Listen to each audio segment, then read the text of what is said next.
Recently যখন আমরা রুমগুলো খালি করি 5 তারিখের পরে, দেখা যাচ্ছে যে অনেকগুলো রুম ভাড়া দেওয়া ছিল বহিরাগতদের। বিভিন্ন কলেজের রেস্টুরেন্ট থেকে শুরু করে বিভিন্ন ক্যাটাগরির মানুষ ছিল, যারা লেজুর ভিত্তিক রাজনীতির সাথে আগের যারা যুক্ত ছিল তারা এই রুমগুলো ভাড়া দিত। নেতা বলে সে নিজে একটা রুম দখল করে রাখতো, আরেকটা রুম দখল করে রাখতো হয়তো তার কোনো ভাইয়ের জন্য। তো এইভাবে একটা আর্টিফিশিয়ালি একটা রুমের ক্রাইসিস তৈরি করে জুনিয়রদেরকে আসলে একটা ভোগান্তি শিকার করা হতো।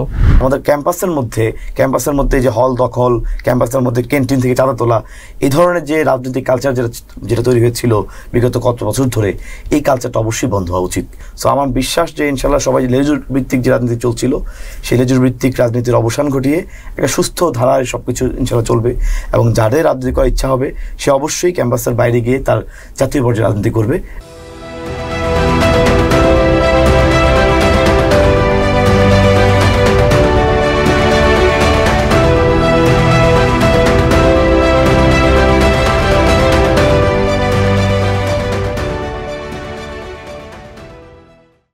প্রিয় দর্শক, মেডিভার্স নিউজ রুমে স্বাগত জানাচ্ছি, আবু নাঈম মনির।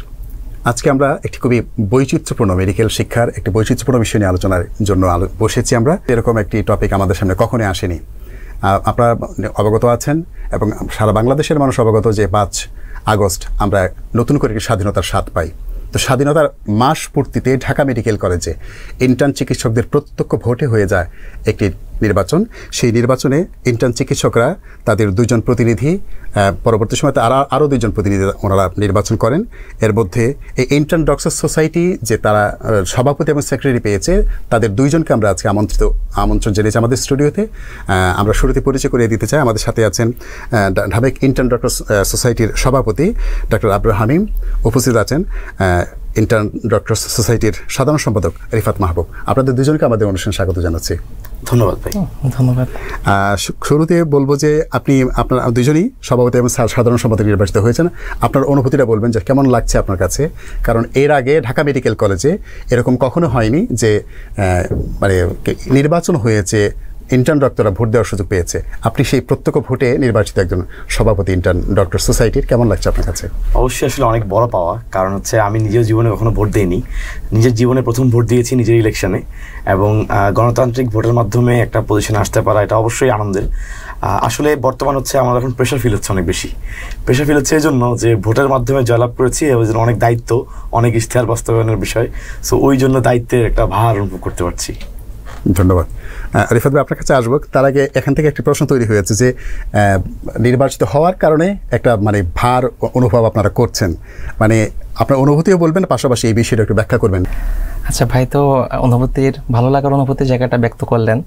আর আমার কাছে যে আপনি দায়িত্বের বিষয়টা জানতে চেয়েছেন, অবশ্যই আগে যারা ছিলেন তাদের জায়গা থেকে হয়তো তারা চেষ্টা করেছেন, কিন্তু তাদের অবশ্যই কিছু সীমাবদ্ধতা ছিল। আমরা জানি যে 5 তারিখের আগে পরে একটা সিস্টেমে আমূল পরিবর্তন এসেছে। আমি যখন একটা কাজ করতে যাচ্ছি, আমি যখন হসপিটালে বা যে কোনো জায়গায় একটা মুভ করতে যাচ্ছি, তখন আমি কিন্তু চিন্তা করতে হয় না আমাকে উপর থেকে কেউ কোনো চাপ দেবে কিনা বা কোনো জায়গায় আমাকে জবাবদিহিতা করতে হবে কিনা। আমি শুধু চিন্তা করি এটা ইন্টার্ন ডক্টরসদের জন্য গুরুত্বপূর্ণ কিনা, নাকি এটা করা ঠিক হবে না। আমার জন্য শুধু এইটা ন্যায় বিচারের জায়গাটা কিন্তু বিবেচ্য হয়।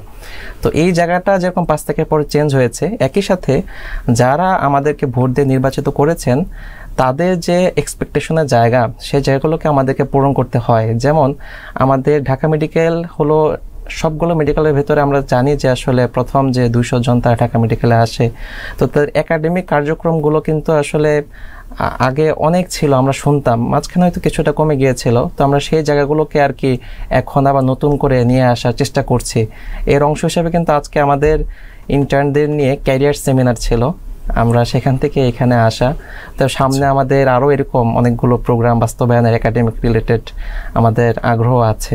হামিম ভাইয়ের কাছে জানতে চাই যে এই মানে দায়িত্ব গ্রহণের পরে, নতুন ইন্টার্ন ডক্টর সোসাইটি গঠনের পরে আপনারা আজকে একটি পদক্ষেপের কথা ভাই জানালেন, আর কি কি পদক্ষেপ আপনারা নিতে পেরেছেন এর মধ্যে? আমরা আসলে গত সোমবার, আমাদের বৃহস্পতিবার ইলেকশনের পরে সোমবার হচ্ছে আমরা আমাদের ডিরেক্টর স্যারের সাথে আমরা দেখা করি, আমাদের পুরো প্রতিনিধি টিম। তো আমরা আসলে 4 জন হচ্ছে আমরা সরাসরি 200 জনের ভোটে আসি, আমাদের সকল ইন্টার্ন চিকিৎসকের ভোটে। এরপরে আমরা আমাদের বিভিন্ন ব্যাচ থেকে তাদেরও ইলেকশনের মাধ্যমে আরও একটা পূর্ণাঙ্গ কমিটি গঠিত হয়, প্রায় 20 জনের একটা পূর্ণাঙ্গ কমিটি হয়, প্রত্যেকটা পার্সন ইলেক্টেড। আচ্ছা। তো সোমবার হচ্ছে আমরা যখন ফুল দিয়ে ডিরেক্টরের সাথে আমরা শুভেচ্ছা বিনিময় করি, তারপরে হচ্ছে আমরা আমাদের সব কর্ম পরিকল্পনা ভাগ করে দিই। আমাদের যারা যারা বিভিন্ন ডিপার্টমেন্টের দায়িত্বে আছেন, আমাদের বিভিন্ন দপ্তরগুলোকে ভাগ করে দিয়েছি আমরা, এবং শিক্ষা গবেষণা দপ্তর এরকম করে প্রত্যেকটা দপ্তর ভাগ করা। তো দেখা গেছে আমরা 3-4টা বিষয়কে মাথায় রেখে আমাদের কার্যক্রম শুরু করেছি। যেমন হচ্ছে আমরা প্রথমে হচ্ছে আমাদের একাডেমিক বিষয়গুলো, আমাদের ইন্টার্ন চিকিৎসকদের কিন্তু একাডেমিক বিষয়গুলো খুব ইম্পর্টেন্ট, যেহেতু আসলে আমরা এখন হাতে কলমে কাজ শিখে থাকি। তো একাডেমিক বিষয়গুলো নিয়ে আমাদের অগ্রগতির জন্য আমাদের একটা টিম আমরা অ্যাসাইন করে দিয়েছি আমাদের সহ।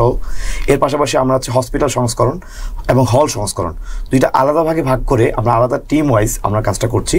হসপিটাল সংস্করণে আমরা যেমন আমরা নিজেরাই হচ্ছে পরবর্তীতে সবার সাথে বসে হসপিটালে কী কী সমস্যা আছে, হসপিটাল কীভাবে আসলে উন্নতি করা যায়, ডিরেক্টর স্যারের সাথে সরাসরি কথা বলেছি, এবং লিখিত আকারে আমরা বিভিন্ন আমাদের হসপিটালের বিভিন্ন সমস্যাগুলোকে একসাথে লিপিবদ্ধ করেছি।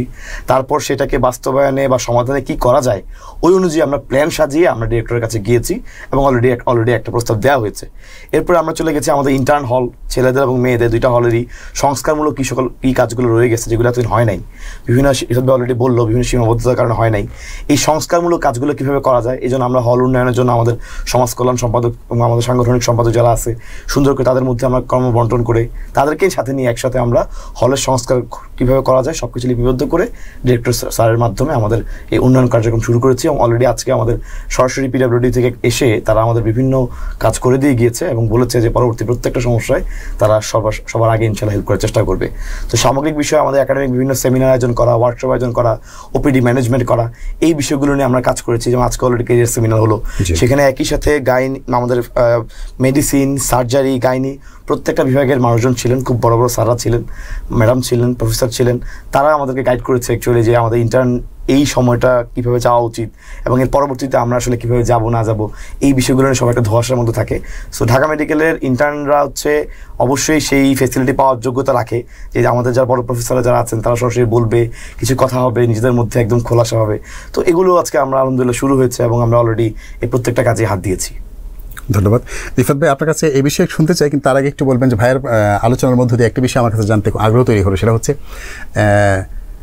কিছুটা এমন হয়ে যাচ্ছে কিনা যে আসলে পড়াশোনা, নিজের পড়াশোনা, মেডিকেল পড়াশোনা স্বাভাবিকভাবে একটু অন্য মানে সাবজেক্টের মতো পড়াশোনার মতো না, একটু টেকনিক্যাল সাবজেক্ট যেহেতু, এটা করতে গিয়ে আবার এই দায়িত্ব মানে কিছুটা চাপবোধ করছেন কিনা? আসলে কিছুটা তো চাপবোধ অবশ্যই করছি, তবে আমরা খুবই আমাদের সাথে জানাতে চাচ্ছি যে আসলে যেহেতু আমাদের কমিটিটা একটু বিস্তৃত কমিটি, আমাদের 4 জন সরাসরি সকলের ভোটে যখন আমাদের 4টা পোস্টে নির্বাচন হয়, এরপরে আমরা প্রতি ব্যাচ থেকে আরও ইলেক্টেড ভিত্তিতে আরও 12 জন এবং আমাদের যে ইলেকশন কমিশনে 4 জন ছিল তার উপদেষ্টা সহ 20 জনের একটা কমিটি হয়েছে। তো এই কাজটাকে তারা আমাদের জন্য অনেক সহজ করে দিয়েছেন। যেমন আমাদের নেক্সট যে এই প্রোগ্রামটা আয়োজনের ক্ষেত্রে আমরা 2 জন মুখ্য ভূমিকায় ছিলাম। নেক্সট আমাদের একটা প্রোগ্রাম আছে এন্ডোক্রাইনের ওপিডি ম্যানেজমেন্ট, বহির্বিভাগ ম্যানেজমেন্ট সম্পর্কিত, সেটা আমাদের যে সহকারী সেক্রেটারি, জেনারেল সেক্রেটারি, সাধারণ সম্পাদক, সে এটা দেখছে। এর পরবর্তীতে আমাদের বেসিক সার্জিক্যাল স্কিল নিয়ে প্রোগ্রাম করার প্ল্যান, সেটা আমরা ভাগ করে দিয়েছি কে দেখবে। হল নিয়ে আলাদা করে আমরা ভাগ করে দিয়েছি কে দেখবে, হসপিটালের সমস্যাগুলো আলাদা করে ভাগ করে দিয়েছে কে দেখবে। তো কাজগুলোকে আমরা ডিসেন্ট্রালাইজ করে ভাগ করে দেওয়ার কারণে আসলে মোটামুটি আমরা ব্যালেন্স করে নিতে পারছি, কারণ আমরাও তো একজন ইন্টার্ন, আমাদেরও তো ডিউটি করতে হয়, দায়িত্ববোধ আছে। তো দুটো জায়গায় যেন ব্যালেন্স হয় এটা আমরা মেনটেন করে চলছি। নির্বাচন ছাড়াও মনোনীত পর্যায়ে মানে এরকম ইন্টার্ন চিকিৎসকদের একটা ধারা ছিল, তো ওইটার মধ্যে এবং আপনারা যেভাবে নির্বাচিত হয়েছেন দুটোর মধ্যে আসলে কি পার্থক্য আপনারা খেয়াল করছেন আপনার দায়িত্ব পালন করতে গিয়ে? আচ্ছা, দায়িত্ব পালন করতে গিয়ে যদি একটু বলতে চাই, একটা বিষয় তো কিন্তু আগে চলে এসেছে যে আসলে আমাদের দায়িত্বানুভূতির জায়গাটা অনেক তীব্রতর হয়েছে, কারণ আমরা কিছু কমিটমেন্ট দিয়ে, আমরা কিছু ইস্তেহার দিয়ে। বৈশিষ্ট্যগত কোনো পার্থক্য মানে দুটো বিষয়ের মধ্যে বলবেন? হ্যাঁ, প্রথম বৈশিষ্ট্যগত পার্থক্য এটা যে আমরা যেহেতু কিছু ইস্তেহার দিয়ে এসেছি, আমাদের প্রতি যারা আমাদের ব্যাচমেট আছে বা আমাদের ইন্টার্ন ডক্টরস আছে তাদের এক্সপেকটেশনের জায়গাটা অনেক বেড়ে গিয়েছে, এটা এক। আর দ্বিতীয়ত আমাদের জায়গা থেকে আমরা খুব মেন্টালি স্ট্রং ফিল করি যখন আমরা কোনো জায়গায় কোনো কাজ করতে যাই। কারণ কি, আমি জানি আমার সাথে আমার 200 ইন্টার্নমেট তারা রয়েছেন, কারণ তারাই আমাদেরকে নেতৃত্বের জায়গাটায় নিয়ে এসেছেন। তো এইটা একটা খুবই মেন্টালি স্ট্রেন্থ দেয় আমাদেরকে কাজ করার ক্ষেত্রে আসলে। এবং যেটা হলো আমাদের গ্রহণযোগ্যতা যে বিষয়টা, সেই জায়গাটা তো আমরা যখন ডিরেক্টর, প্রিন্সিপাল বা অন্যান্য জায়গাতে আমরা ডিল করতেছি, যখন আমরা তাদের সাথে ডিলিংস করতেছি, বিভিন্ন সমস্যাগুলো বা বিষয়গুলো আমরা নিয়ে যাচ্ছি, তখনও আসলে তাদের পক্ষ থেকে যে অ্যাকসেপ্টেন্সের বিষয়টা, সেখানেও আমরা আসলে দেখেছি আসলে তারা খুবই, যখন শুনছি এটা একটা নির্বাচিত পরিষদ থেকে আসা কিছু প্রতিনিধি, তখন সেটাকে খুব কর্ডিয়ালি তারা আসলে বিষয়টা হ্যান্ডেল করতেছে। গত চিকিৎসকদের যখন আন্দোলন হলো, আপনারা জানেন চিকিৎসকদের সুরক্ষা আইন করার জন্য চিকিৎসক, ঢাকা মেডিকেলে কিছু দুর্ঘটনা ঘটেছিল, চিকিৎসকদের মারা হয়েছিল, সেই সময় থেকে শুরু করে এখন পর্যন্ত বিভিন্ন ইস্যুগুলো যখন অ্যারাইজ করতেছে, তখন আমরা রেসপন্সটার মধ্যে আসলে যথেষ্ট কর্ডিয়ালনেস পেয়েছি নির্বাচিত প্রতিনিধি হওয়ার কারণে। ধন্যবাদ। এ ব্যাপারে একটু বলবেন যে আসলে নির্বাচিত প্রতিনিধি এবং মনোনীত প্রতিনিধি, এর মধ্যে আপনার দৃষ্টিতে কী কী পার্থক্য, আপনি বৈশিষ্ট্যগত পার্থক্য খুঁজেন? নির্বাচিত প্রতিনিধির উপর চাপ থাকে, এবং চাপ থাকে এই জন্য কারণ সে একটু এদিক সেদিক হলেই তাকে অনেক বেশি জবাবদিহিতার সম্মুখীন হতে হবে। কিন্তু মনোনীত প্রার্থীর ক্ষেত্রে আসলে সেই চাপটা আসলে এরকম থাকে না, কারণ সবাই জানে যে আসলে সে মনোনীত হয়ে এসেছে, তো আসলে কোনো পাওয়ার এরকম বিভিন্ন বিষয়গুলো জড়িত থাকে, সো সেজন্য আসলে খুব বেশি একটা চাপ থাকে না। আবার সেকেন্ডলি হচ্ছে যারা আগে মনোনীত ছিল তারাও আসলে অনেকেই অনেক ভালো, ভালো মেন্টালিটি ছিল, যে কাজ করতে আগ্রহী, কিন্তু আসলে আনফর্চুনেটলি যেটা হয় কি, যে বিভিন্ন উপর থেকে প্রেশার থাকে, চাইলে হচ্ছে এক পা বাড়ালে দুই পা পিছনে চলে আসতে হয়, যেটা হচ্ছে আমাদেরকে আলহামদুলিল্লাহ ফেস করতে হচ্ছে না, কারণ আমাদের হচ্ছে ওই ধরনের উপর কোনো চাপ নাই। আমরা যেহেতু সরাসরি ইলেকশনের মাধ্যমে আসছি, আমাদের সাথে আমরা জানি একটা স্টেপ সামনে নিলে আমাদের বাকি 200 জন, আমাদের ব্যাচের 200 জন ইন্টার্ন বা আমাদের সাথে যে ইন্টার্ন যারা আছেন, সবাই মিলে আমাদের 200 পা সামনে যাব। তো এটা হচ্ছে আমাদের একটা বড় প্লাস পয়েন্ট, এবং আমার মনে হয় নির্বাচিত প্রতিনিধির পক্ষে কাজ করাটা এবং স্টেপ নেওয়াটা অনেক বেশি ইজি। এবং যেহেতু একটা মনোনীত বডি সিলেক্ট হয়েছে, এবং আলটিমেটলি ওই বডি কিন্তু বিভিন্ন জায়গায় কথা বলে, সো সেক্ষেত্রে আসলে ইন্টার্ন চিকিৎসকদের রিপ্রেজেন্টেটিভ হিসেবে সেক্ষেত্রে দায়ভার যেরকম অনেক বেশি বেড়ে যায়, একইভাবে কর্মপরিকল্পনা থেকে শুরু করে প্রত্যেকটা কাজের বিস্তারও অনেক বেশি বেড়ে যায়, এবং সেই সুযোগটা তৈরি হয়েছে এখন। আচ্ছা, এই ক্ষেত্রে যখন অনেক চাপ থাকার কারণে কাজ করার কিছুটা সীমাবদ্ধতা তৈরি হয়ে যায়, আপনারা যেহেতু অসীম সুযোগ পাচ্ছেন কাজ করার, তাহলে কি আপনারা কি মনে করেন যে বিগত যে পরিষদগুলো ছিল সেই পরিষদের চেয়ে আপনাদের যারা দায়িত্বপ্রাপ্ত আছেন তারা আসলে গুণগত দিক থেকে বেশি কিছু দেওয়ার ব্যাপারে আপনারা প্রতিজ্ঞ হচ্ছেন বা হবেন? আমাদের আসলে আলহামদুলিল্লাহ, আমাদের যারা আমরা ইলেকশনে এসেছিলাম 4 জন, আমরা সরাসরি যারা জয়লাভ করেছি আলহামদুলিল্লাহ, আরও যারা এসেছে সবারই আসলে কি ব্যাচের জন্য কাজ করা, ইন্টার্ন চিকিৎসকদের পক্ষে কথা বলা, আর ডাক্তারদের বিভিন্ন বিষয় নিয়ে দাবি দেওয়া নিয়ে কাজ করা, প্রত্যেকটা মানুষ আগ্রহী। এখানে কমিটিতে যে 20 জন মানুষ আছে, 20 জন আমি একদম হলফ করে বলতে পারি, এই 20 জন মানুষই মোটামুটি সবাই চায় তাই ইন্টার্ন চিকিৎসকদের পক্ষে কথা বলতে, ইন্টার্ন চিকিৎসকদের জন্য কাজ করতে। সো সেই ক্ষেত্রে আসলে কাজের যে টোটাল যে লব্ধিটা, এটা অনেক বেশি বেড়ে যায়। তো সেই হিসেবে আমি বিশ্বাস করি ইনশাল্লাহ আমাদের দিয়ে হয়তো ইনশাল্লাহ অনেক বেশি ভালো কিছু সম্ভব, যেটা হয়তো আগে কেউ করতে পারে নাই কোনো বিভিন্ন সীমাবদ্ধতার কারণে, কিন্তু এই 20 জনের একটা সম্মিলিত প্রয়াস আমার মনে হয় আসলেই কোনো ভালো কিছুর দিকে যাওয়া পসিবল। রিফাত ভাই, আমি একটু প্রশ্নক্রমে আপনার কাছে জানতে চাই, ইন্টার্নদের কিন্তু মেডিকেল কলেজগুলোতে তাদের নির্ভরতা বেশি রোগীদের, অথবা চিকিৎসকরা তাদের উপর নির্ভর করে থাকে যে তারা যেন ভালো করে শিখবে অথবা তাদের রোগীদের সেবা দেবে। এক্ষেত্রে আগের যারা দায়িত্ব পালন করেছেন তাদেরও দায়িত্বের ব্যাপারে আমরা অবহেলার কোনো কথা আনবো না। আপনারা কি এদিক থেকে আরও বেশি সেবা দেওয়ার এনশিওর করার ক্ষেত্রে কি আপনাকে আরও তৎপর হতে পারবেন কিনা, সেই সুযোগ আছে কিনা আপনাদের? জি, সেবা দেওয়ার জায়গাটাতে আসলে আমি যদি বলি, ইন্টার্নরা কিন্তু একটা মেডিকেলের হসপিটালের প্রাণ শক্তি। আমাদের ঢাকা মেডিকেলে হয়তো কিছুটা ট্রেনিং ইনস্টিটিউট হওয়ার কারণে এখানে ইন্টার্নদের উপর কিছুটা চাপ কম, সেটা একটু ডিস্ট্রিবিউটেড হয়ে যায়। কিন্তু ঢাকা মেডিকেলের বাইরে আপনি যে কোনো মেডিকেলের দিকে গেলে সেটা আসলে ইন্টার্নদের দ্বারাই পরিচালিত হয় মূলত আসলে মেডিকেলগুলো। ইন্টার্ন না থাকলে সেখানে ইভিনিং নাইট ডিউটি সহ সব জায়গায় একটা ক্রাইসিস তৈরি হয়। তো এখানে দুটো বিষয় প্রথমত বলবো যে এই জায়গাটা থেকে যেহেতু আমাদের নির্বাচিত কথাগুলো নিয়ে আসতেছিল, একটা আহ্বান সব জায়গায় থাকবে যে আসলে আমাদের এই নির্বাচনের কালচারটা মনে হয় সবগুলো মেডিকেল এবং হাসপাতালে আসলে নিয়ে আসা দরকার, এই একটা বিষয়। আর দ্বিতীয়ত আপনি যে বিষয়টা আনলেন যে রোগীদের বিষয়টা, আমরা কিন্তু যে বললেন ডিরেক্টরের কাছে যে আমরা একটা বিস্তারিত যে আসলে কর্মক্ষেত্রে পরিধিটা আমরা দিয়েছি, সেখানে শুধু ডাক্তারদের জন্য আমরা দেইনি। যেমন আমাদের ঢাকা মেডিকেল কলেজ হাসপাতালে দেখা যাচ্ছে যে তাকে ব্লাড টেস্টগুলো করানোর জন্য যেতে হয় নতুন বিল্ডিংয়ের দোতলায়, আর তাকে এক্স রে করানোর জন্য আসতে হয় পুরাতন বিল্ডিংয়ের নিচতলায়। এই দুটা জায়গার মধ্যে অনেক বেশি দূরত্ব, এবং রোগীরা ঢাকা মেডিকেলটা তো আসলে হাসপাতাল হিসেবে পুরাতন বিল্ডিংটা করা হয়নি, সেটা আমরা যতদূর জানি যে আগে এটা কলা ভবন ছিল আর কি ঢাকা বিশ্ববিদ্যালয়ের আন্ডারে। তো এই স্ট্রাকচারটা একটু গোলক ধাঁধার মতো মনে হয়, জটিল মনে হয় রোগীদের জন্য। আমরা গণমাধ্যম কর্মীরা গেলেও পথ হারিয়ে ফেলাম। তো এই জায়গাটায় আমরা এই প্রস্তাবনাটা আমাদের লিখনের ভিতরে রেখেছি যে অন্তত যেখানে এক্সরে হয় সেখানে একটা কালেকশন বুথ করার জন্য, যেন রোগীরা এখানে ভোগান্তির শিকারটা না হয়। পাশাপাশি আমরা যে প্রস্তাবনাটা লিখিত আকারে আমরা প্রস্তাবিত আকারে তৈরি করেছি, যেটা আমরা বিস্তারিত সাবমিট করব, সেখানে আমরা এই বিষয়টাও নিয়ে এসেছি যে রোগীদের জন্য ম্যাপিংটা আরো স্ট্রং করার জন্য জায়গায় জায়গায় ম্যাপিং তথ্য কেন্দ্রগুলো আরো বেশি করে বসানোর জন্য, যেন রোগীরা সহজে চিনতে পারে কোন জায়গায় কোন বিষয়গুলো আছে। ইমার্জেন্সি কেন্দ্রিক আমরা বিষয়গুলো নিয়ে এসেছি যে এই যে ট্রলি এবং হুইল চেয়ার, এটা নিয়ে আসলে একটা মোটামুটি দেখা যাচ্ছে বাণিজ্যের মতো একটা অবস্থা সেখানে রয়েছে। তো সেই জিনিসটা আমাদের ডিরেক্টর সাহেব নিজে যিনি আছেন উনি স্যার নিজেই চেঞ্জ করার জন্য কিছু উদ্যোগ নিয়েছেন, এবং আমরাও এটা নিয়ে আসলে ওনার সাথে বিস্তারিত বসবো যে আসলে এটা কিভাবে একটা সুন্দর সিস্টেমে আনা যায়। আমাদের যেরকম অ্যাটেন্ডেন্ট পাস দেওয়া হয়, যে হলো একটা অ্যামাউন্ট জমা দিয়ে অ্যাটেন্ডেন্ট পাস নিয়ে সে হলো হাসপাতালে যেতে পারবে রোগীর সাথে, এরকমভাবে যদি একটা পাস সিস্টেম দেওয়া যায় যে হলো সে একটা অ্যামাউন্ট জমা দিয়ে ট্রলিটা নিয়ে যাবে, আবার যখন সেটা ফেরত দিয়ে যাবে তখন আবার সে তার টাকাটা ফেরত পাবে, এরকম একটা সুন্দর সিস্টেম যেন ডেভেলপ করা হয় রোগীদের ভোগান্তি কমানোর জন্য। ইন্টার্ন চিকিৎসকরা আসলে আমরা মনে করি সবাই সুন্দর করে আন্তরিকভাবেই সেবা দিচ্ছে।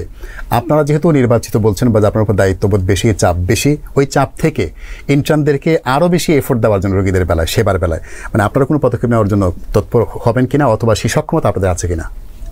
আসলে ঢাকা মেডিকেলে ইন্টার্ন চিকিৎসক থেকে শুরু করে বাংলাদেশের সকল ইন্টার্ন চিকিৎসক যেভাবে হাসপাতালগুলো চালায়, সেক্ষেত্রে আসলে তাদের তৎপরতা আরও বেশি বাড়াতে হবে বলে আসলে আমার মনে হয় না।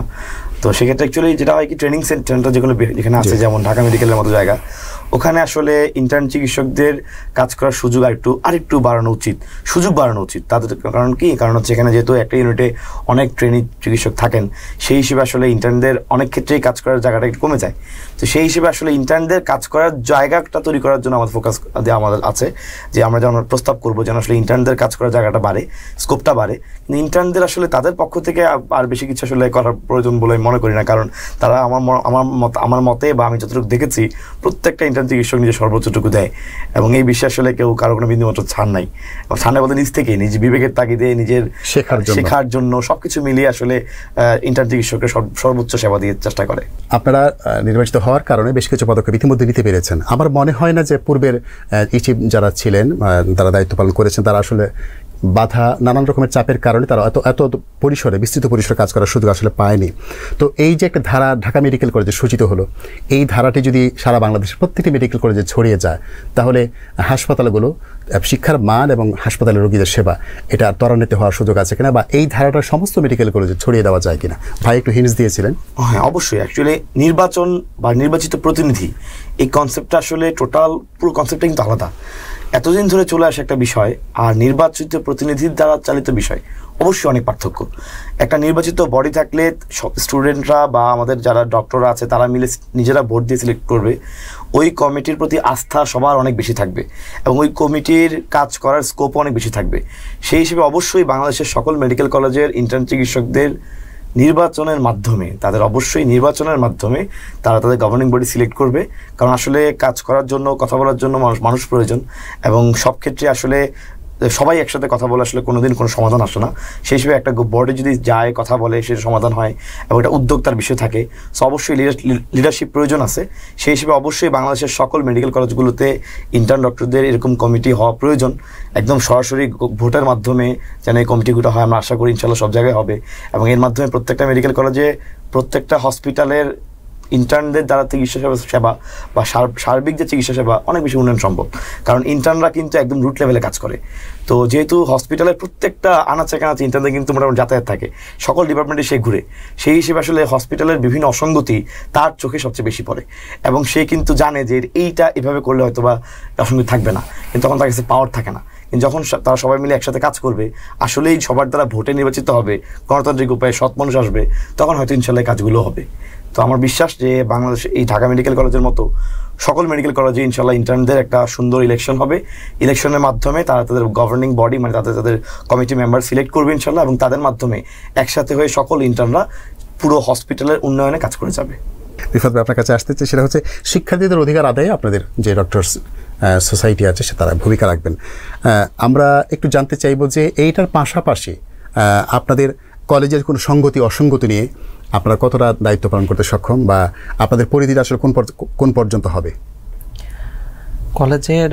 কলেজের যে বিষয়টা বলছেন, আমাদের কিন্তু ইন্টার্নদের পরিসরটা মূলত হসপিটাল কেন্দ্রিক এবং কলেজের পরিসরটা আমাদের স্টুডেন্ট কেন্দ্রিক মূলত। তো এরপরেও আমাদের স্টুডেন্ট প্রতিনিধিরা যখন আমাদেরকে কোনো বিষয়ে জানান, সেই জায়গাটা আমরা আমাদের জায়গা থেকে সর্বোচ্চ চেষ্টা করি। যেমন আমাদের ঢাকা মেডিকেলের হলের কিন্তু আসলে অবস্থাটা এতটাই নাজেহাল অবস্থা যে মাঝে মাঝে যে বৃষ্টি হলো কিছুদিন আগে, তখন বিভিন্ন রুম থেকে আসলে পানি ঝরছিল এবং কয়েকটা রুমের সিমেন্টও খুলে পড়েছিল এবং সেটা নিয়ে আসলে আমাদের প্রিন্সিপালও খুবই শঙ্কা প্রকাশ করেছিলেন। তো এই বিষয়গুলো নিয়ে আমরা কিন্তু যখন স্টুডেন্টরা আমাদেরকে জানালেন, স্টুডেন্ট প্রতিনিধিরা, আমরা তাদেরকে সহযোগিতা করার জন্য, যেহেতু আমরা হসপিটালে থাকি, স্যারদের সাথে আমাদের কমিউনিকেশন ভালো বা আমাদের ম্যানেজমেন্টের জায়গাগুলো আমরা জানি কোথায় নক দিতে হবে, এই বিষয়গুলোর সাথে সংশ্লিষ্ট ছিল PWD। তো আমরা তাদের অফিসেও যাই এবং তাদের সাথে আমরা যোগাযোগ করি বিষয়গুলো নিয়ে, এবং আমরা কিছু অসঙ্গতিও আসলে আমরা পরিলক্ষিত হয় আসলে কাজের ক্ষেত্রে।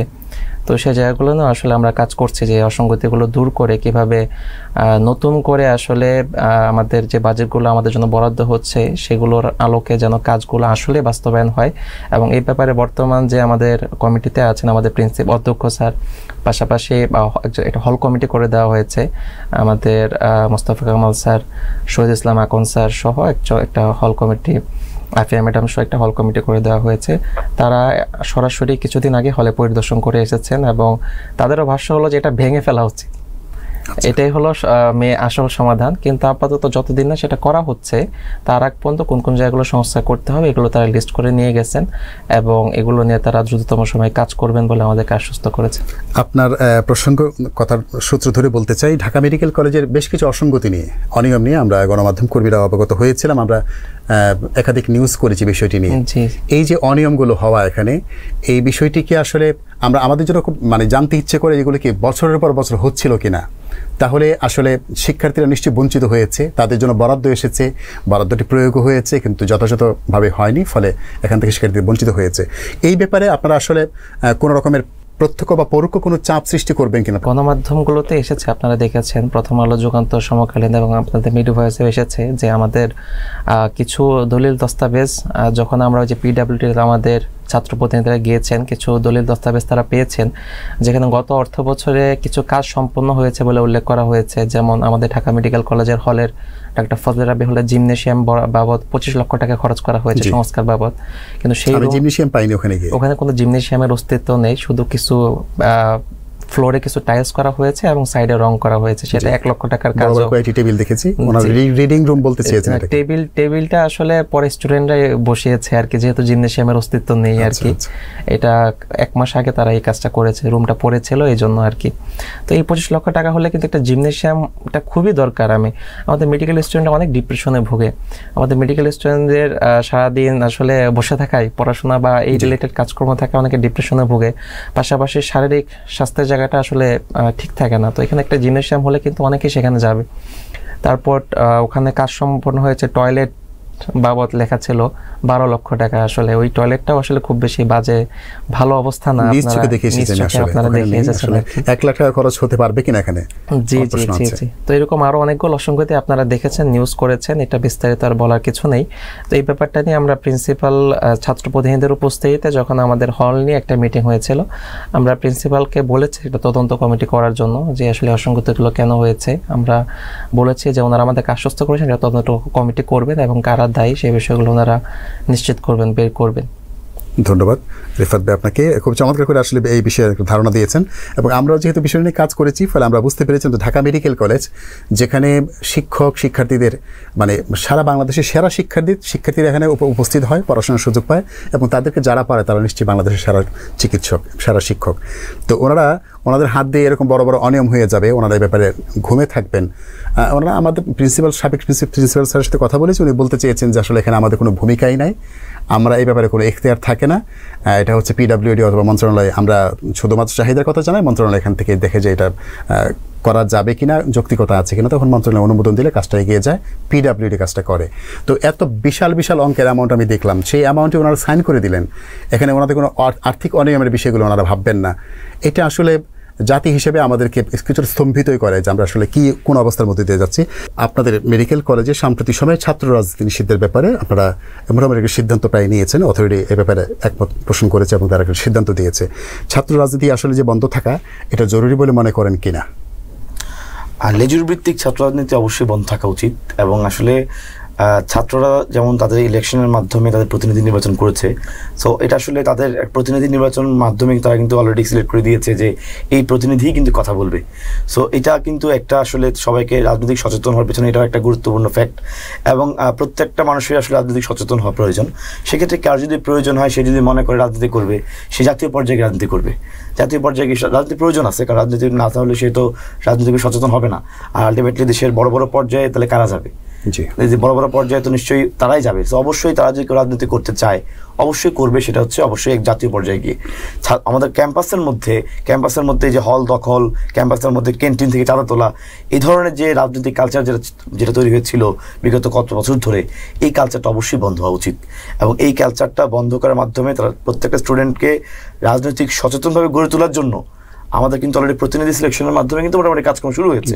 সো আমার বিশ্বাস যে ইনশাল্লাহ সবাই লেজুর ভিত্তিক যে রাজনীতি চলছিল সেই লেজুর ভিত্তিক রাজনীতির অবসান ঘটিয়ে একটা সুস্থ ধারায় সবকিছু ইনশাল্লাহ চলবে, এবং যাদের রাজনীতি করার ইচ্ছা হবে সে অবশ্যই ক্যাম্পাসের বাইরে গিয়ে তার জাতীয় পর্যায়ে রাজনীতি করবে। এবং এক্ষেত্রে আসলে তার আইনের অধিকার আছে, তো সেই অধিকার অনুযায়ী সেই অধিকার প্রয়োগ করবে। কিন্তু ক্যাম্পাসের মধ্যে যে হলের মধ্যে মিছিল করা, হলের মধ্যে এসে চাঁদা উঠানো, আমাদের এই দখল করা, রুম বাণিজ্য করা, এগুলো ইনশাল্লাহ আমাদের ঢাকা মেডিকেলে থাকবে না। ইরফাত ভাই, আপনি যোগ করবেন আসলে এই মানে লেজুর ভিত্তির ছাত্র রাজনীতির কুফল কি, এবং এর দ্বারা আসলে শিক্ষার্থীরা কি পরিমাণ নির্যাতন, নিষ্পেষণ বা বঞ্চনার শিকার হয়েছে? আমরা যদি আমাদের বিষয়টা একটু উল্লেখ করি, যে আমরা প্রথম যখন ঢাকা মেডিকেলে ফার্স্ট ইয়ারে আসি, যে রুমটাতে 4 জন অ্যাকোমোডেশন হওয়ার কথা, সর্বোচ্চ 6 জন থাকতে পারে, সেই রুমটাতে আমরা 12 জন ছিলাম। সেখানে শুধুমাত্র 12টা বেড ফেলানো ছিল, এই ডান পাশে 6টা, বাম পাশে 6টা। বেড ছাড়া একটা টেবিল রাখা বা কোনো কিছু রাখার জায়গা ছিল না। আমাদের কাপড় রাখার জন্য আমাদের একটা করে ট্রাঙ্ক কিনতে হতো, যেটা আমরা আমাদের বেডের নিচে রাখতাম, এবং বেডের এখান থেকে বের করে আবার আমরা সেটা বেডের নিচে রাখতাম। কিন্তু আমাদের ঢাকা মেডিকেলে হলে সিটের কোনো সংকট নেই। এটা কেন ছিল? যেমন রিসেন্টলি যখন আমরা রুমগুলো খালি করি 5 তারিখের পরে, দেখা যাচ্ছে যে অনেকগুলো রুম ভাড়া দেওয়া ছিল বহিরাগতদের।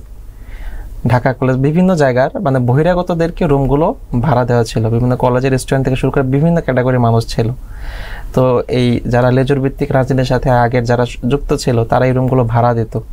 কিছু কিছু রুম ছিল যে সে দলীয় নেতা বলে সে নিজে একটা রুম দখল করে রাখতো, আরেকটা রুম দখল করে রাখতো হয়তো তার কোনো ভাইয়ের জন্য। তো এইভাবে একটা আর্টিফিশিয়ালি একটা রুমের ক্রাইসিস তৈরি করে জুনিয়রদেরকে আসলে একটা ভোগান্তি শিকার করা হতো। তো এই জায়গাগুলো আসলে এখন কিন্তু বন্ধ হয়ে গিয়েছে। এখন কিন্তু মোটামুটি সবাই একটা সমাবন্টন আকারে সিটগুলো পাচ্ছে। ক্যান্টিনগুলোতে আমরা যখন বলতাম আপনারা এত বাজে খাবার দেন কিন্তু এত টাকা কেন নিচ্ছেন, তখন তারা বলতো যে আমাদেরকে দেখাতো যে এরকম কিছু নাম দেখাতো যে তার নামে 30,000 টাকা বকেয়া, 40,000 টাকা বকেয়া। মানে একটা ছোট ক্যান্টিন, সেখানে যদি 30,000 টাকা বকেয়া থাকে তার চলবে কিভাবে? এর মধ্যে আবার তাদের কাছ থেকে বিভিন্ন সময়ে চাঁদা তোলা হতো। তো এই জন্য তাদের আসলে এই ভরপাইটা করার জন্য দেখা যেত খাবারের দামটাও বেশি থাকতো, মানটাও কম থাকতো। সেই জায়গাটায় অলরেডি 5 তারিখের পরে আমাদের যারা ছাত্র প্রতিনিধি তারা ক্যান্টিনগুলোতে যায় এবং সেখানে খাদ্য তালিকা মূল্য নির্ধারণ করে দেয়।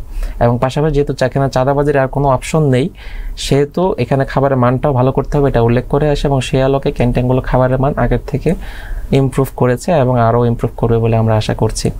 আরেকটা মেসেজ আসলে না দিলেই নয়, আপনারা অবগত আছেন যে আসলে ঢাকা মেডিকেল কলেজে 31 তারিখে ডাক্তারের উপর হামলা করার বিষয়টি উল্লেখ করার পরেও এরপরে আরও 4টি ঘটনা ঘটেছে। রিসেন্ট গতকাল একটি ঘটনা ঘটেছে এবং তার আগে কক্সবাজার একটি ঘটনা ঘটেছে আসলে যে পেশেন্ট হার্ট অ্যাটাক করে এসেছে, তার ইনজেকশন ফ্র্যাকশন মাত্র 35%। তো এরকম দেখা যাচ্ছে যে আসলে রোগী মারা গেলেই ভুল চিকিৎসা বলে ডাক্তারের উপর যে হামলা করা হচ্ছে। তো ভুল চিকিৎসা হলে কিন্তু সেটা মামলা করার অপশন আছে যদি সে মনে করে, কিন্তু সেই প্রক্রিয়ায় না গেলে ডাক্তারকে হাত তোলা, চিকিৎসাটা তো ডাক্তারই জানে যে আসলে চিকিৎসাটা কি, এটা তো একজন রোগী জানে না বা রোগীর লোক জানেন না। তো এই বিষয়গুলো নিয়ে আসলে আমাদের ওভারঅল দেশে একটা যে সচেতনতামূলক কাজ করা দরকার যে আসলে ভুল চিকিৎসা কোনটা, সঠিক চিকিৎসা কোনটা। যদি ভুল চিকিৎসা হয় মনে করে কেউ, তাকে আসলে যে লিগালি তাকে যেতে হবে, এখানে গায়ে হাত তোলার অধিকার যে কারণ নেই, সেই বিষয়গুলো নিয়ে আসলে আমাদের দেশবাসীকে সচেতন হতে হবে। পাশাপাশি আমাদের প্রশাসনকে আমরা কিন্তু বলছি যে স্বাস্থ্য পুলিশের ব্যাপারটা দ্রুত বাস্তবায়নের জন্য আমাদেরকে আশ্বাস দেওয়া হয়েছে, মন্ত্রণালয়ের কাজ চলছে। এবং যে স্বাস্থ্য সুরক্ষা আইন, যেখানে রোগীর সুরক্ষা নিশ্চিত হবে এবং চিকিৎসকের সুরক্ষা নিশ্চিত হবে, সেগুলো নিয়েও যেন দ্রুততম সময় কাজ হয়। সেগুলো নিয়েও আপনারা যখন মন্ত্রণালয় থেকে বিভিন্ন পরিসরে যাবেন, এই বিষয়গুলো আপনারা অবশ্যই উল্লেখ করবেন বলে আমরা আশা করি। জি জি, আমরা অবশ্যই করব। আপনার কাছ থেকে এই ব্যাপারে একটু শুনে ফেলতে চাই। তো এই যে হামলা হয়ে যায় হাসপাতালে, রোগীরা স্বাভাবিকভাবেই কিছুটা টক্সিক থাকে, তারা বুঝতে পারে না, বুঝতে চায় না, মনে করে যে চিকিৎসক তো মনে হয় হেলে দুলে করছে, মানে যে সময় পার করছে। কিন্তু উনি তো সকাল 8টায় এসেছিলেন, 2টায় বা 2:30টায় তার চলে যাওয়ার কথা ছিল, কিন্তু 4টার সময় উনি যাওয়ার সুযোগ পাননি। তো এই যে পরিস্থিতির মধ্যে ভুল বোঝাবুঝির মধ্য দিয়ে অনেক সময় হামলা হয়ে যায় চিকিৎসকদের উপর। ওই হামলা বন্ধে ইন্টার্ন ডক্টর সোসাইটি কি ভূমিকা রাখতে পারে, বা আপনার কোনো এই ব্যাপারে কোনো পদক্ষেপ বা কোনো রকমের চিন্তা আছে কিনা? আচ্ছা, কদিন আগে যে ডক্টর যে বৈষম্যের যে কদিন আগে ডক্টর যে মার খেলো, তারপরে যখন আমাদের একটা ডক্টর মুভমেন্ট হলো, ওখানে কিন্তু আমরা সবাই ছিলাম। এবং আমাদের ইন্টার্ন ডক্টর সোসাইটির প্রতিনিধি হিসেবে আমরাও কিন্তু আমাদের যেই দাবি দাওয়াগুলো আছে এই বিষয়ে তুলে ধরেছি। এখন দেখেন, একজন রোগী যখন আসে, রোগীর আসলে তার পারিবারিক ভাবে তার যে সদস্যগুলো থাকে সবার আসলে মাথা তখন ঠিক থাকে না। তো ঠিক থাকে না, কিন্তু তারা আসলে বুঝতে পারে না যে কোনটা ভালো কোনটা খারাপ, ওইটা বোঝার সক্ষমতা অনেকেরই থাকে না, বা থাকলেও তখন তারা হচ্ছে এটা ওভারকাম করে যায়। তখন তাদের মধ্যে একটা রোগী যদি কোনো কারণে একটু খারাপ পর্যায়ে চলে যায়, তার মাথার মধ্যে প্রথমে আসে নিশ্চয়ই ডাক্তার ওরে মেরে ফেলছে, বা ডাক্তার চিকিৎসা ঠিক মতো দেয় নাই। অথচ এইটা জাজমেন্ট করার ক্ষমতা কিন্তু নাই, এখতিয়ার নাই। এবং আসলে একটা নন মেডিকেল পার্সন আসলে কখনোই বুঝতে পারবে না এটা চিকিৎসাটা কি ভালো না খারাপ। আমরাও চাই প্রত্যেকটা বিষয়ে তদন্ত হোক, কিন্তু সেই তদন্ত হোক যথাযথ বডির মাধ্যমে। একজন বাংলাদেশের দেশরা চিকিৎসকরা আসুক, এসে তারা মিলে একটা কমিটি করুক, করে তারপর সিদ্ধান্ত দিক, তারপর যথাযথ আইনের মাধ্যমে বিচার হোক। আজকে ভারতে আপনি দেখেন, ভারতে একটা চিকিৎসকের উপর যদি হামলা করা হয়, 7 থেকে 3 বছরের, ন্যূনতম 3 বছরের মতো একটা জেলের ব্যবস্থা করা আছে, চিকিৎসক সুরক্ষা আইনের ব্যবস্থা করা আছে। আজকে স্বাধীনতা এত বছর পরেও বাংলাদেশের ডাক্তারদের এমন কোনো বডি এইটা নিয়ে এত শক্তভাবে কাজ করে নাই যে ডাক্তার সুরক্ষা আইন লাগবে। অথচ তারাও কিন্তু ডাক্তার ছিল, বিভিন্ন বডির যারা প্রধান ছিলেন তারাও ডাক্তার ছিলেন, ব্যবস্থা করেন নাই। কারণ হচ্ছে রুট লেভেলে চিকিৎসক মার খাচ্ছে, মার খায় ইমার্জেন্সিতে যারা আছেন একটু জুনিয়র লেভেলের চিকিৎসকরা, তারা একটু খুব বড় লেভেলের কয়েকজন থাকেন যারা আসলে মার খান না, কারণ তারা তো সরাসরি ইমার্জেন্সির মধ্যে উপস্থিত থাকেন না। কিন্তু দুঃখের বিষয়, আক্ষেপ বিষয় এটাই যে তারা যখন আসলে একটু উপরে পরে চলে যায়, কয়েকজন, আমি সবার কথা বলবো না, অনেক স্যার ম্যাডাম অনেক ভালো আছেন, কয়েকজন আছেন যারা উপরে পরে চলে গেলে হয়তো তারা আগের অবস্থা ভুলে যান। কিন্তু জুনিয়র ডাক্তারদের বিষয়ে চিন্তা করা উচিত। একটা ইমার্জেন্সিতে যে চিকিৎসক আছেন 24 ঘন্টা ডিউটি করতেছেন, ওনার নিরাপত্তার বিষয়ে চিন্তা করা উচিত। এটা নিয়ে তারা আসলে মাথা তখন ঘামায় না। তা আমাদের বিশ্বাস, আমরা আইডিএস থেকে ইনশাল্লাহ অলরেডি আমাদের যেই চিকিৎসক প্রতিনিধি আছেন সারা বাংলাদেশের বিভিন্ন জায়গায়, তাদের সাথে আমাদের কিন্তু অলরেডি কথাবার্তা হয়, আমাদের বিভিন্ন বিষয়ে আলোচনা হয়। কদিন আগেও আমরা প্ল্যান করেছি যে চিকিৎসক সুরক্ষা আইন বাস্তবায়নে আমাদের Indian doctor society of Dhaka medical college থেকে সম্পূর্ণ সাপোর্ট থাকবে। এবং আমরা নিজেরাই কিন্তু ডিরেক্টর স্যারের রুমে গিয়ে পর্যন্ত আমরা ওই কয়দিন রাতের বেলাও আমরা 3টা পর্যন্ত ছিলাম। আমরা এটা বাস্তবায়ন করে আসতে চেয়েছি যে আমাদের যেন প্রত্যেকটা ডাক্তারের সাথে একজন করে যেন নিরাপত্তা কর্মী সেই ইমার্জেন্সিতে থাকে। কারণ যে অবস্থা গিয়েছিল ঢাকা মেডিকেলের মধ্যে এসে বাইরের লোকজন এসে কুপিয়ে কয়েকজনকে মেরে তারপর বের হয়ে গেছে। এটা তো আসলে ডাক্তাররা কি পরিমাণ অনিরাপদ। কারণ আপনি একটা রোগীকে চিকিৎসা দিবেন, বাইরে থেকে লোক এসে মারবে, এবং আপনি কেন চিকিৎসা দিচ্ছেন? আপনি কিন্তু মার খাবেন, কারণ আপনাকে যে রক্ষা করবে রক্ষক কেউ নাই। এখন যেমন হয়েছে কি কিছুটা পরিবর্তন আসছে, ডিরেক্টর স্যার যেভাবে হোক, চাপে হোক, আর স্যারের অনেক সদিচ্ছা আছে, তো সবকিছু মিলিয়ে স্যার অলরেডি কিছু দেখলাম আমাদের নিরাপত্তা কর্মী আছেন। তো আমাদের ইন্টারন্যাশনাল সোসাইটি থেকে আগেও আমাদের চাপ ছিল, এখনও চাপ আছে। আমরা সঠিক আমরা চাই যে সকল ডাক্তারের নিরাপত্তা নিশ্চিত হোক। ডাক্তারের যদি কোনো দোষ থাকে অবশ্যই বিচার হবে, বিচার হওয়া উচিত। তদন্ত কমিটি গঠন হোক, তদন্ত কমিটির মাধ্যমে বিচার হোক। কিন্তু যার যখন ইচ্ছা ডাক্তারের উপর অ্যাটাক করবে, যার ভালো লাগে না ডাক্তারের উপর মেরে বসবে, এই কালচারটা যেন বাংলাদেশে না থাকে। কারণ এই কালচারটা হচ্ছে ইন ফিউচার যারা জুনিয়র আছে, যারা ভবিষ্যতে বড় ডাক্তার হবে বা যারা মেডিকেল লাইনে আসবে, তাদের জন্য ভীতিকর যে তারা এই প্রফেশন চুজ করবে কিনা। দিনরাত 24 ঘন্টা আপনি খাটবেন, আবার আপনি মারও খাবেন, সেখানে কোনো বিচারহীন একদম পরিবেশ তৈরি হয়েছে। এইটার জন্য ভবিষ্যতে না থাকে, সেজন্য আমাদের ইন্টারন্যাশনাল সোসাইটির পক্ষ থেকে আমাদের সকল ইন্টার চিকিৎসক আমরা সবাই এটাই চাই, এবং আমাদের পুরো ব্যাচের প্রজ্বলিত 75 সবাই এটাই চাই। আমার বিশ্বাস সারা বাংলাদেশের সকল চিকিৎসক এটাই চায় যে ডাক্তার সুরক্ষা আইন হোক, এবং যদি কখনোই কোনোভাবে ডাক্তারের উপর অ্যাটাক হয়, যদি কোনোভাবে বিচারের আওতায় যদি কোনো কারণে না আনা হয়, সেটার জন্য একটা গভর্নিং বডিকে আমরা দায়বদ্ধতার মধ্যে আনতে পারি, যারা এই আমাদের এতদিন ধরে আমাদের এই ডক্টর কমিটিকে পরিচালনা করেছেন, যারা এতদিন ধরে এই ল মেকিংয়ে ছিলেন, তাদেরকে যেন আমরা কোনো একটা সিস্টেমের মধ্যে আনতে পারি, একটা আইনের মধ্যে আনতে পারি, সেই বিষয়ের জন্য আমরা সবাই সচেষ্ট হই। ইনশাআল্লাহ আমার বিশ্বাস আমরা আইডিএস থেকে আমরা সর্বোচ্চটুকু করবো। ধন্যবাদ হাবিব ভাই। রিফাত ভাই, একটু আপনি যোগ করবেন। আমরা দীর্ঘদিন ধরে এই বিষয়গুলো নিয়ে কথা বলছি, মানে আমি স্বাস্থ্য সাংবাদিকতা করতেছি 4-5 বছর হয়ে গেল। প্রতিবারই এই বিষয়টি আসে, রোগীর হামলার শিকার হচ্ছে রোগীদের স্বজনদের। এরপরে নিরাপত্তা প্রশ্নটি আসে, জোরে সুরে কথা হয়, চিকিৎসকদের গ্রুপগুলোতে কথা হয়, রাস্তায় নেমে আসতেছেন, বিক্ষোভ করছেন, কিন্তু বিষয়টি বাস্তবায়ন হচ্ছে না। কি কারণ আসলে? এখানে আমি বলবো যে আসলে প্রশাসনকে আরও শক্তিশালী হতে হবে এই ব্যাপারগুলো স্টেপ নেওয়ার ক্ষেত্রে। যেমন আমরা এর আগে যখন ঢাকা মেডিকেল ঘটনাটি ঘটে, চতুর্থতম দিনে কিন্তু দ্বিতীয়তম দিনে আমাদের সাথে স্বাস্থ্য উপদেষ্টা মহোদয় বসেন, আমাদের সাথে সমন্বয়কদের একটা টিম বসেন। তৃতীয় দিনে এসে ঢাকা মেট্রোপলিটন পুলিশের একটা টিম আমাদের সাথে বসেন, এবং তাদের সকলের সাথে বসার সাপেক্ষে চতুর্থ দিন আমাদের 4 জনের একটা বডি মন্ত্রণালয়ে যায়, সেখানে আমিও গিয়েছিলাম। সেখানে নতুন নিয়োগপ্রাপ্ত সিনিয়র সচিব মহোদয়, ওনার সাথে আমরা মতবিনিময় করি, এবং উনি আমাদেরকে আশ্বস্ত করেন যে স্বাস্থ্য পুলিশিং যে বিষয়টা, এটা কিন্তু খুবই ইজি। এটা কি হবে যে আমাদের যে স্বরাষ্ট্র মন্ত্রণালয়ের আন্ডারে অর্গানোগ্রাম, আমাদের পুলিশের আন্ডারে কিছু অর্গানোগ্রাম আছে, যেরকম ট্যুরিস্ট পুলিশ, ইন্ডাস্ট্রিয়াল পুলিশ, এরকম বিভিন্ন জায়গার কিছু অর্গানোগ্রামে কিছু পুলিশ দেওয়া আছে। তো তারা শুধু অর্গানোগ্রামে যদি স্বাস্থ্য মন্ত্রণালয় থেকে একটা ফরওয়ার্ডিং করে দেয় স্বরাষ্ট্র মন্ত্রণালয়কে, তারা তাদের অর্গানোগ্রামে একটা স্বাস্থ্য পুলিশ একটা অর্গানোগ্রাম অ্যাড করবে এবং সে হলকে নিয়োগগুলো হয়ে যাবে। এটা আসলে খুবই ইজি প্রসেস। এটা দীর্ঘ সময় লাগার কথা না, এবং আমরা লয়ারদের সাথে বসে বলে এটা আসলে দীর্ঘ সময় লাগার কথা না। এবং এটা নিয়ে আমরা লয়ারদেরকে আমাদের বিভিন্ন মেডিকেল প্ল্যাটফর্ম মিলে একটা কোলাবোরেটিভ টিম করার চেষ্টা করা হচ্ছে, বিভিন্ন মেডিকেল অর্গানাইজেশন নিয়ে কাজ করে যারা, তাদেরকে নিয়ে। তো সেন্ট্রাল একটা কোলাবোরেটিভ টিম। তো এই টিম থেকে আমরা অলরেডি লয়ারদেরকে একটা কাজ দিয়েছি। আমরা জানতে পেরেছি মন্ত্রণালয়ে কাজ চলতেছে, কিন্তু তারপরে আমরা যেটা দেখা করে এসেছি, আমরা একটা কাজ অ্যাসাইন করেছি একটা ল ফার্মকে, যে তারা এটা নিয়ে আমাদের একটা বিস্তারিত একটা প্রতিবেদন তৈরি করে দেবে, কিভাবে সম্ভব সেটা আমরা জমা দেব। এটা স্বাস্থ্য পুলিশিং নিয়ে। আর স্বাস্থ্য সুরক্ষা আইন নিয়ে তারা বলেছেন যে একটা খসড়া ছিল 2023-এর, যেটাতে অনেক বিতর্ক ছিল রোগীদের পক্ষ থেকে এবং চিকিৎসকদের পক্ষ থেকেও। তো সেইটা নিয়ে তারা কাজ করবেন বলেছেন, 3 সপ্তাহ বা 4 সপ্তাহ সময়ের মধ্যে কাজ করে একটা আপডেট আমাদেরকে দিবেন। কিন্তু দুঃখজনক এই 3 সপ্তাহ সময়ের নেওয়ার পরে এই 2 সপ্তাহ যাওয়ার আগে অলরেডি আরও 4টা ঘটনা ঘটে গেছে।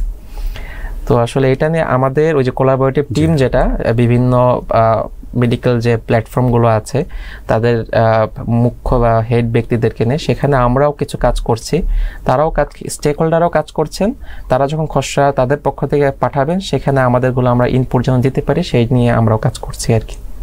আপনাদের দুজনকে ধন্যবাদ জানাচ্ছি। আমরা চিকিৎসকদের নিরাপত্তা চাই, সমস্ত স্বাস্থ্যকর্মীদের নিরাপত্তা চাই, এবং আপনারা যে দায়িত্ব পেয়েছেন সেই দায়িত্বের মাধ্যমে আপনাদের দায়িত্বশীলতার মধ্য দিয়ে ঢাকা মেডিকেল কলেজে চিকিৎসকদের এবং মেডিকেল শিক্ষার্থীদের সুরক্ষা নিশ্চিত হোক, সেই পদক্ষেপ আপনারা যেন নিতে পারেন, সেজন্য আমরা প্রত্যাশা করি আর কি আপনাদের কাছ থেকে। এবং আপনাকেও ধন্যবাদ আমাদের অনুভূতিগুলো জানার জন্য, আমাদেরকে ইনভাইট করেছেন এই জন্য। এবং মেডিভয়েস সবসময় ডাক্তারদের পাশে থাকে। আমি বিশ্বাস করি ইনশাল্লাহ এই চিকিৎসকদের সত্যিকার দুঃখের কথা, কষ্টের কথা বা হসপিটালের সার্বিক উন্নতির বিষয়ে মেডিভয়েস যেভাবে কাজ করে আসছে, ইনশাল্লাহ ভবিষ্যতে কাজ। প্রিয় দর্শক, দেখতে দেখতে অনুষ্ঠান শেষ পর্যায়ে চলে এসেছি। আগামী সপ্তাহে স্বাস্থ্য খাতের আরও গুরুত্বপূর্ণ এবং বৈচিত্র্যময় বিষয় নিয়ে হাজির হব। দেখার আমন্ত্রণ জানিয়ে আজকের মতো বিদায় চাইছি। আল্লাহ হাফেজ।